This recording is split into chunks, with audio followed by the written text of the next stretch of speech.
네, 여러분 안녕하세요. 반갑습니다. 오늘은 즐거운 서예 시간입니다. 먹향기를 담은 판본체를 주제로 자형의 구조를 생각하며 판본체를 한번 써보겠습니다. 3학년 때 판본체를 써본 기억이 있죠? 그때 혹시 잘 써보셨는지 모르겠네요. 그래도 이제 1년 지났으니까 조금 까먹었을 것 같아서 선생님이 기초부터 설명을 차근차근 준비를 했으니까 한번 잘 들어주세요. 자, 먼저 판본체 무엇이었는지 기억나시나요? 네. 판본체란 한글을 만든 당시에 한글을 목판에 새긴 글씨체입니다. 목판은 나무판이고요. 한글을 처음에 만들었을 때는 이제 뭐 활자로도 인쇄를 했지만 나무판에 새겨서 인쇄를 많이 했기 때문에 그 당시 글씨체가 판본체다라고 이야기를 할 수 있을 것 같아요. 그래서 한글이 만들어진 초기에 책들 두 가지를 이미지 갖고 왔는데요. 하나는 훈민정음이고 하나는 용비어천가인데 둘 다 나무판에다가 글씨를 다 써가지고 나무에 새겨서 그걸 이제 종이에 찍어낸 거예요. 그러니까 한 페이지당 나무판이 한 장씩 다 필요한 거죠. 와, 지금 인쇄를 그렇게 한다면 정말 힘들겠죠. 네. 그래서 이 글씨체를 확대해서 한번 자세히 보면은 이런 식으로 네모네모 반듯한 글씨체를 한번 보실 수가 있습니다.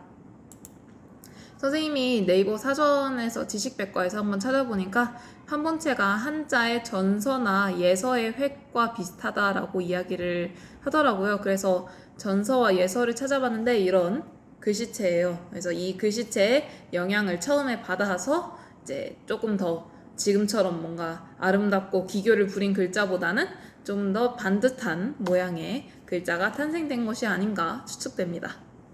네, 서예 도구를 말씀드릴게요. 서예를 하기 위해서는 제일 필요한 네 가지가 문방사우라고 하는데 글 쓸 때 필요한 이제 네 가지 친구들이죠, 친구들. 우리 친구들 뭐가 있을까요? 보면은 붓과 먹, 종이, 벼루는 꼭 필요하다라고 이야기를 하고 있어요. 뭐 지금은 먹보다 먹물이 잘 나와 있어서 먹물을 쓰면 되지만 옛날에는 벼루가 있어야 그 위에서 물을 조금 따라서 먹을 이렇게 갈 수 있었으니까 먹과 벼루가 꼭 필요했겠죠. 네, 그리고 지금 우리를 위해서는 이 종이를 눌러줄 수 있는 문진, 꼭 문진이 없어도 돼요. 다른 걸로도 잘 눌러도 되고 누르지 않아도 날아가지 않는다면 글을 잘 쓸 수 있을 것 같아요. 그리고 밑에 이제 먹물이 배어 나오지 않도록 깔개까지 준비가 되면 글을 잘 쓸 수 있을 것 같습니다. 지금 우리가 준비한 준비물은 이런 느낌으로 준비가 될 것 같아요. 먹물이 있으니까 꼭 먹이 없어도 되고요. 연적은 뭐냐면 이제 먹을 갈 때는 선생님이 물이 필요하다고 말씀드렸잖아요. 벼루에다가 물을 붓고 먹을 이렇게 계속 먹물이 까매질 때까지 쭉 갈면서 마음을 수양한다라고 이야기를 했는데 지금은 글씨 쓰면서도 충분히 마음 수양을 할 수 있기 때문에 먹을 갈기보다는 먹물을 사용하는 게 조금 더 편리하게 이용을 할 수 있을 것 같습니다. 그래서 먹물이 준비되어 있다면 먹과 연적은 준비가 되어 있지 않아도 괜찮고요. 뭐 깔개는 없어도 되지만 이제 종이가 화선지가 워낙 얇기 때문에 밑에 이제 먹물이 배겨 나올 수 있어요. 그래서 뭐 신문지라도 까는 걸 선생님 추천합니다. 그리고 붓을 말아서 꼭 보관하지 않아도 잘 보관하면 괜찮으니까 붓 마리개도 선택 사항이고요. 나머지 준비물은 있는 게 좋겠습니다. 자세는 선생님이 3학년 교과서에서 가지고 왔어요. 여러분들이 작년에 아마 다 잘 배워보셨을 겁니다. 붓글씨를 쓸 때는요, 몸을 똑바로 세우고 붓을 잡는 법에 따라서 붓을 잡고 글씨를 써야 합니다. 여기 붓이 있네요. 네, 붓이 있는데 이제 붓 잡는 방법은 큰 글씨를 저희가 쓰니까 양 손가락으로 잡고 그리고 엄지 손가락으로 이렇게 받치고 나머지 손가락은 딱 차분하게 대놓고 이렇게 세워서 쓰면 됩니다. 선생님 저는 이게 더 편한데요 라고 하지만 이제 우리가 쓸 거는 판본체이기 때문에 판본체를 쓸 때는 이 방법으로 쓰는 것이 제일 아름답게 쓸 수 있는 방법이니까 꼭 지켜주셨으면 좋겠습니다.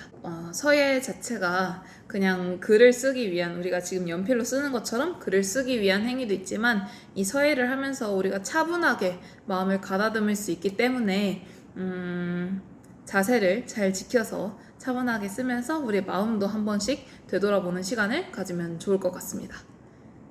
그러면 기본 획에 대해서 말씀드릴게요. 기본 글씨를 쓰는 방법을 이야기를 하는데 이것도 마찬가지로 3학년 교과서에서 가지고 온 거예요.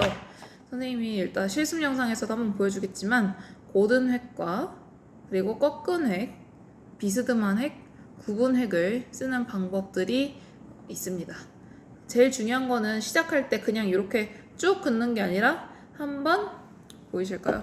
한번 왔다가 이렇게 가야 이제 그 붓 끝의 형태가 남지 않고 예쁘게 둥근 글씨를 쓸 수 있어요. 연필이나 아니면 색연필, 뭐 샤프 이런 것처럼 쉽게 쓸 수 있는 글은 아니에요, 서예가.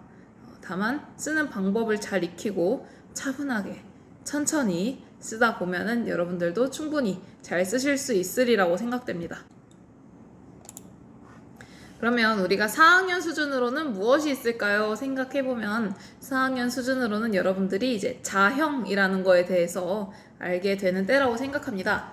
자형은 여기 한자도 선생님이 써놨죠. 글자 자의 이제 형태 형자인데 글자의 모양을 자형이라고 합니다. 그런데 이 점과 점이 아닌 다른 것들을 획이라고 이야기를 하거든요. 이 획의 굵기나 간격에 따라서 다양한 느낌이 납니다.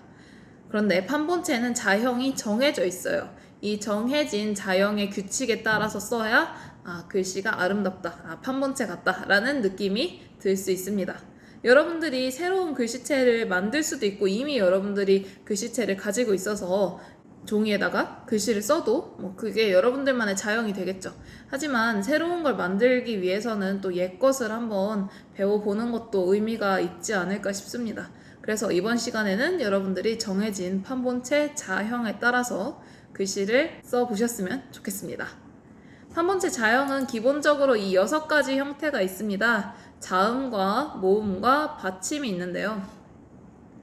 근데 여기 글씨 보이는 것처럼 이 칸 안에는 거의 최대한 꽉 차게 해야 되는데 너무 꽉 차게 하면 또 조금 이상합니다.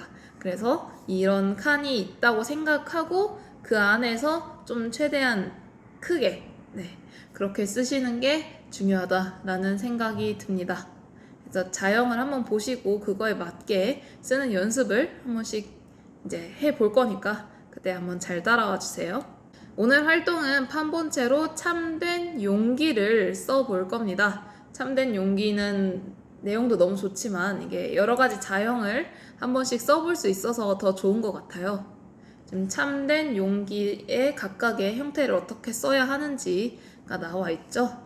선생님이랑 같이 다음 영상에서 기본 획 쓰는 방법 짧게 복습해보고 참된 용기를 한번 같이 멋있게 써보도록 합시다. 그러면 다음 시간에 만나요. 안녕.